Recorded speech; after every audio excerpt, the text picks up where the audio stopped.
Another 742,000 Americans have filed for first-time unemployment benefits across the country. The number of Arizonans in that number, not exactly clear at this hour, but we do know that things are really tough for a lot of people out there, Olivia. No question about it. And people trying to take advantage. Arizona has been hit with up to 3.5 million fraudulent claims for unemployment benefits during this busy time. That's a major problem. So now we're learning that some legitimate claims are falling through the cracks because of it. 3 News Side's Susan Campbell explains.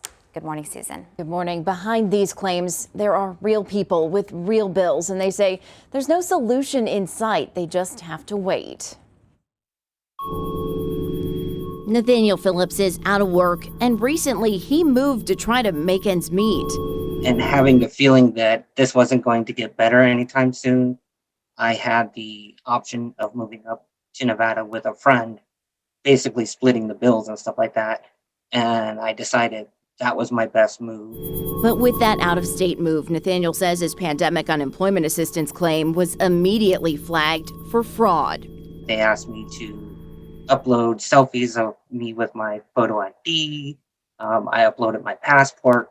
I keep being told that all the documents are there. They just I have to wait my turn in line. While he waits, the bills are piling up. Every week calling my finance company for my car, just basically begging for extra time.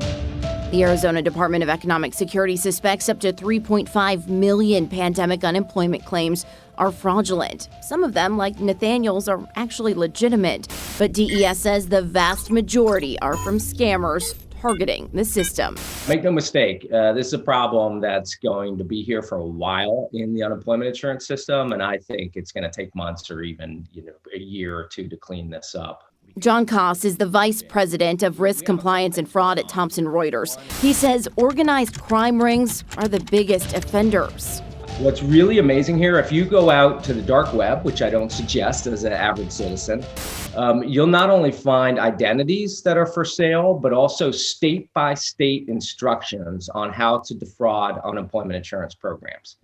So you could buy those for as little as $200. Do you have any sense of how Arizona is doing compared to other states? Are we handling this a lot worse or a lot better than other places? I think, from what I've seen, and I don't work directly with the state of Arizona, but from what I've seen in terms of looking over the numbers, it's not out of line with the rest of the country. DES says the new tool it's using to verify claims, ID.me, is helping to cut down on fraud. Nathaniel says it's not enough. They would have kept up over the years and kept the system updated so they were ready for a disaster like we're experiencing now. There might not be this issue with the fraud. So in the end, in my mind, it's all on them, but I'm the one that's suffering. A spokesperson for DES tells me the agency's Office of Inspector General is involved in thousands of investigations for unemployment insurance fraud. So far, 20 of those investigations have resulted in arrests. So something we will obviously continue to track. A difficult time and then compounded with just, oh, that is so frustrating to be taken advantage of that way. Thank you, Susan.